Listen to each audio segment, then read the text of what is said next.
want to start off by telling you that there are no rules to writing your story. There aren't. There are no rules.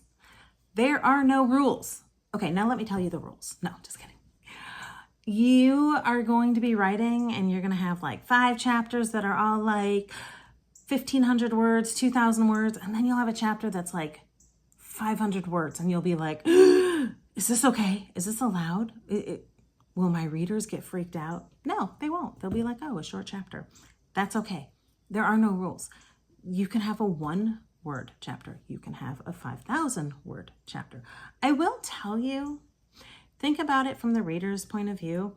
If it is 11 o'clock at night and they're paging through a book and they see a chapter that's 5 pages, 7 pages, they might just kind of say, oh, I can read one more chapter.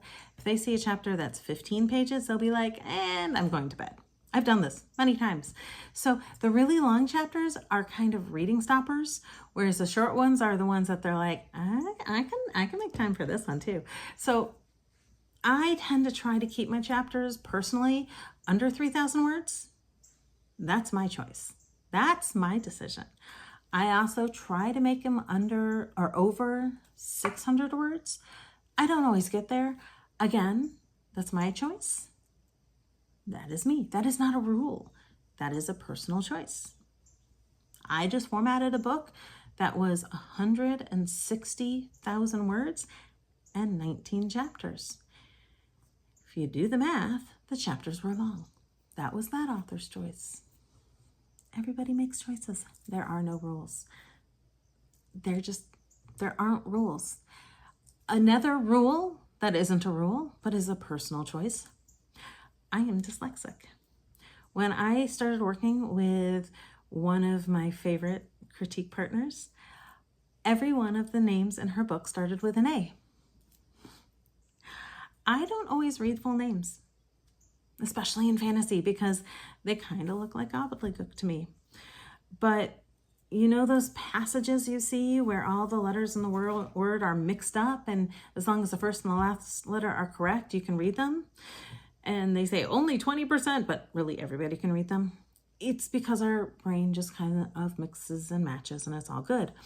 Well, if you have a bunch of fantasy names that all start with A and end with probably the same letter, and they're fantasy names, your reader's going to struggle because they do that. They look at the first letter, maybe the first 2 letters, maybe the first 3. So I've seen books where, like, even contemporary books, and it's like A something T. And even with contemporary books, I'll do the same thing because being dyslexic, names trip me up.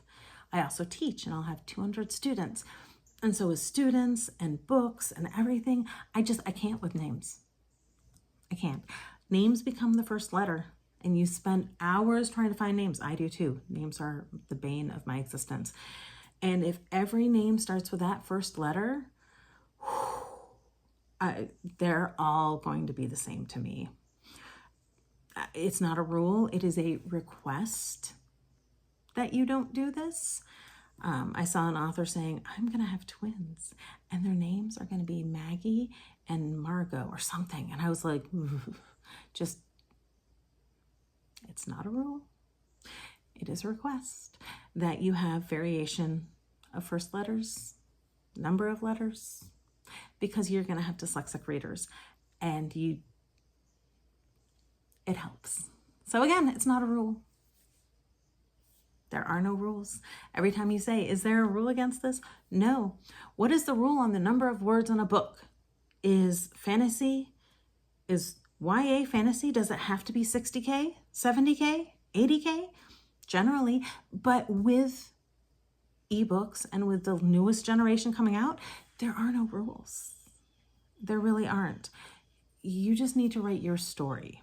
Now, I will tell you, if your book is over 100,000 words, attention spans, I would shorten it, except for some genres where that's okay, but you don't have to. It is your book. So there are no rules. It is your book. All right, I hope you liked this video. Please subscribe to my channel, and I'll see you in the next video. Thanks.